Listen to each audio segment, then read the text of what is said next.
После цела година сеење магла од страна на власта, излезе на виделина дека во собранието нема двотретинско мнозинство за уставни измени.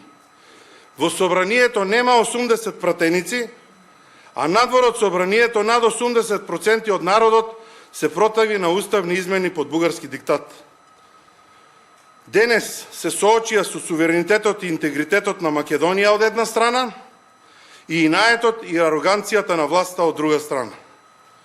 Она што владата го нарекува свршен чин кој мора да се земе или остави, народот го смета за распродажба на националните и државните интереси и одбива да го прифати. Уставни измени не се прават врз основа на натурање и диктат од надвор. Тоа е газење на достоинството и интегритетот на државата, но во исто време и погазување на суверенитетот, бидејќи народот е суверен, а тој во огромно мнозинство кажа не. Во целиот процес, кој што го правеше власта, исклучувајќи ја јавноста и опозицијата, а кога уследи сугестија дека грешат, се појави ароганција и игнорирање од нивна страна. Концесиите кои ги давале и ветувале за уставни измени во собранието се доказ дека со државата и со националните интереси се однесуваат како да им се оставени од татковците и дедовците. Изворот на проблемот датира од 2017 година, кога подпишуваат договор со Бугарија кој наместо пријателство донесе тензии и уцени. И тогаш беа предупредувани за последиците и сега ги предупредуваме, ама Ковачевски и власта се тврдоглави или така сакаат да се прават. Прифатија услови за евроинтеграција кои ги немала ниту една земја пред нас, услови кои значат или вечни преговори или асимилација.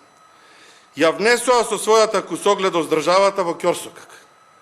Сите рационални сили во Македонија, вклучително и ВМРО ДПМН, се обидува да им пружат рака за да се излезе од овој ќорсокак. Но тие тоа го одбија и да биде уште пострашно, ги етикетираа сите кои размислуваат поинаку од нив како антиевропски. Ширеа хистерии и поделби, но колку повеќе покажуваат очај, толку народот повеќе ќе ги казни на следните избори кои неминовно треба да се случат.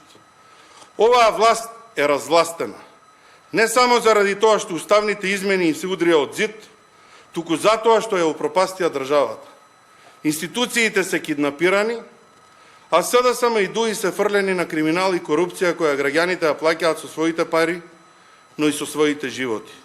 Оваа власт е продолжниот кабел кој ја изгоре Македонија. Оваа власт е инфлацијата која што го изеде стандардот. Оваа власт е апатија која што ги брка граѓаните. Оваа власт е проблемот, а решението на тоа се избори час поскоро и промена на властот. Уставни измени под диктат нема, ама затоа избори мора да има, бидејќи оваа власт е делегитимирана. Благодарам. Прашања? Ви благодарам на сите.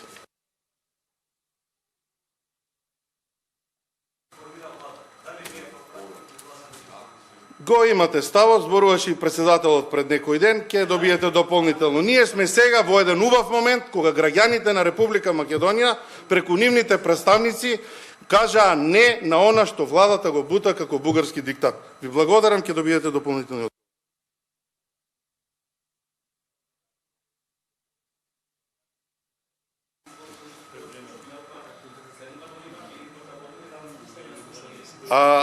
Дали вие мислите дека состојбите во државата се редовни за да може да се чекаат редовни избори? Очигледно во државава ништо не функционира. Она на што купуваа време од граѓаните дека уставни измени ќе има, дека разговараат со одредени крила на пратеници, денеска се види дека го немаат двотретинското мнозинство. Следно што оваа ненародна власт, која што не покажа никакви резултати, треба да го направи, е да го распушти ова собрание, па да отидеме и да ги прашаме сите граѓани на предвремени парламентарни избори за тие да одлучат што ќе се случува во иднина. Што мислите, зошто сме овде? Благодарам.